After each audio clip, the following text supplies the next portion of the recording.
नमस्कार शेतकरी मित्रांनो, शासनाचं धोरण म्हणजे शेतकरी ना जगू द्यायचा ना मरू द्यायचा.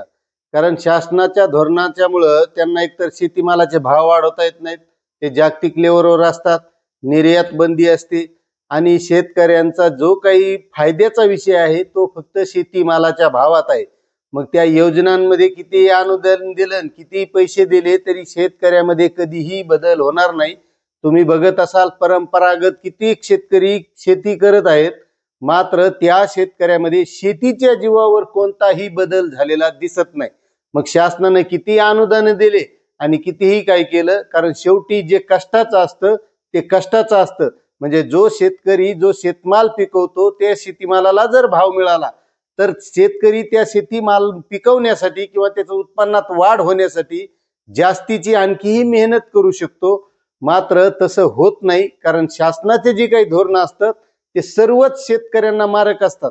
आता तुम्ही म्हणता शासनाचे म्हणजे हे सध्या जे सरकार आहे या सरकारचे, मी या सरकारचे म्हणत नाही. सरकार कोणतंही असो, सध्या भाजपचं असेल, हे महायुती असेल किंवा महाआघाडी असेल, सरकार कोणतंही असलं तर फक्त विरोधात असल्यावर यांना शेतकऱ्यांची काळजी असते. मात्र सत्तेत गेल्याच्या नंतर हे शेतकऱ्याप्रती तेवढं जागृत राहत नाहीत. मग त्यापेक्षा हे भाजपचं सरकार तरी बरं म्हणावं लागेल, कारण काँग्रेसचे जे काही आता महाविकास आघाडी ही विरोधात आहे, यांना शेतकऱ्यांच्या कर्जमाफीबद्दल बोलायला वेळ नाही.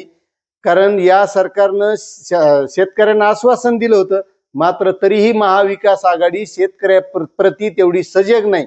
कारण विरोधी पक्षाचं काम आहे शेतकऱ्याच्या बद्दल बोलायचं, शेतकऱ्याच्या बाजूने उभं राहायचं, जे शेतकऱ्याचे प्रश्न असतील ते मोठ्या हिरिरीनं मांडायचे आणि शेतकऱ्यांना न्याय मिळवून देण्याचं काम हे विरोधी पक्षाचं असतं.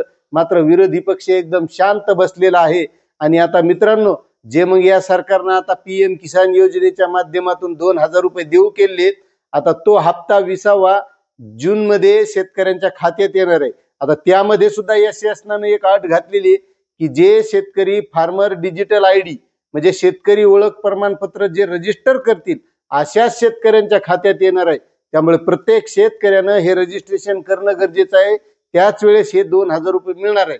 मात्र आता 20वा हप्ता हा जून मध्ये मिळण्याचा मार्ग मोकळा झालेला आहे. त्याची तारीख आणखी निश्चित झालेली नाही.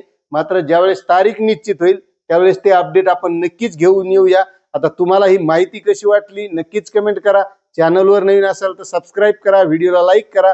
भेटूया अशाच नवनवीन माहितीसह नवीन व्हिडिओमध्ये. धन्यवाद.